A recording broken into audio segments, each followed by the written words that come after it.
London, Stoke City's 10-year stay in the Premier League ended on Saturday as a 2-1 defeat to Crystal Palace saw them relegated down to the Championship, second division. In a game Stoke knew they needed to win to stand a chance of remaining in the Premier League, Xherdan Shaqiri had given them hope when he scored his 8th goal of the season with a first-half free kick. Paul Lambert's side could not build on that advantage though, and in the second half Palace drew level when James McArthur slotted him in the 68th minute.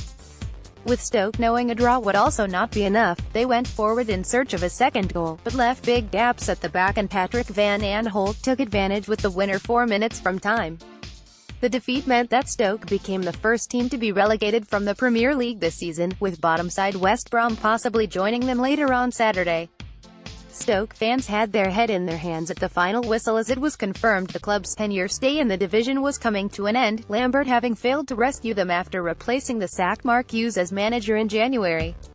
The Potters are 3 points behind 17th-placed Swansea with 1 game remaining, but the Swans' midweek fixture against third-bottom Southampton means Lambert's side cannot escape the drop zone.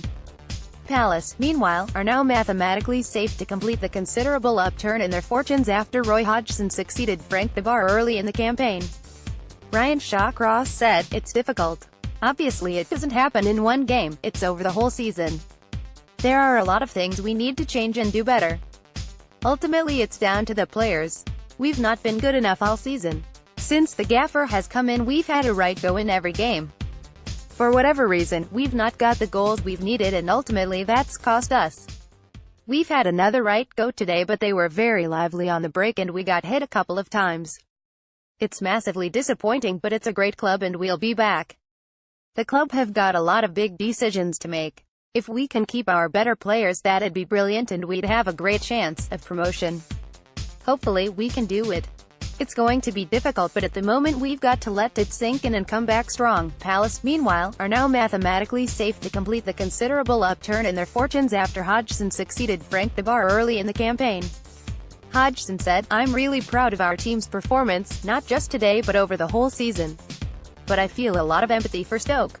It's a very tough day for them so any joy I feel is measured by looking at the faces of the Stoke City players who really gave everything today. Unfortunately they came across a team that wasn't prepared to lie down and as a result we could profit from the fact they had to win the game and take chances."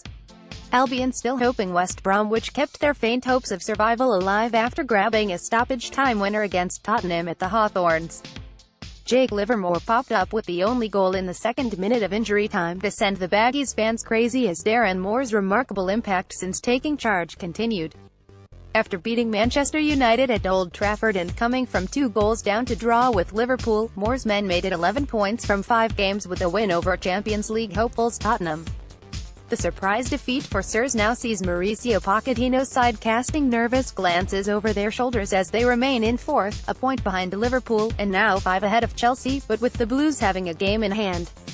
Southampton moved out of the relegation zone with a 1-1 draw at Everton, who scored an equalizer deep in stoppage time. Southampton could have sent West Brom down with victory at Goodison Park, which looked a realistic prospect after winger Nathan Redmond headed in after 56 minutes. Defender Maya Yoshida was sent off for a second caution with 5 minutes left, and the Saints could not hold out as Tom Davies' deflected shot secured a point for Everton deep into stoppage time.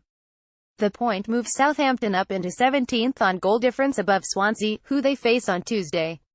Swansea's shocking run of form continued as they went an 8th game without a win thanks to a 1-0 defeat at Bournemouth thanks to Ryan Fraser's first-half goal.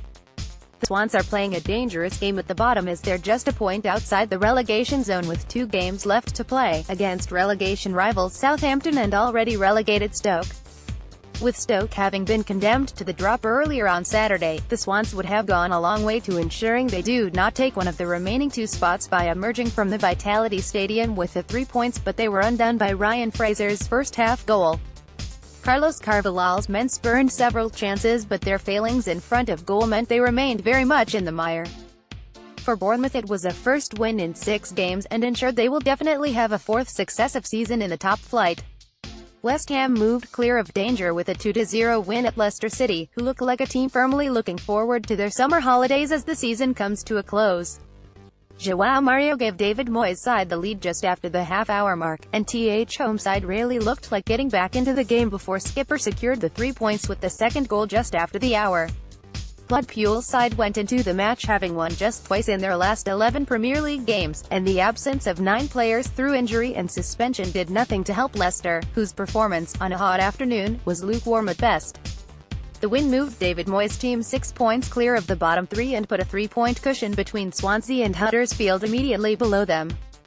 Roberto Pereira and Andre Gray's goals eased pressure on manager Javi Gracia as Watford ended a 7-match winless run by dispatching Newcastle 2-1.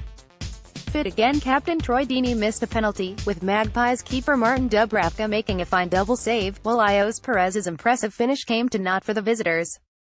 Former Malaga boss Gracia has already admitted he does not know whether he will still be Watford coach next season, given the Hornets' revolving door managerial policy.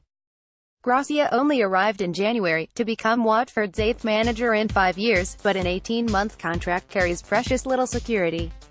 The 48-year-old received a stirring show of support from his squad on Saturday, however, as the Hornets held on for victory in their final Premier League home game of the season.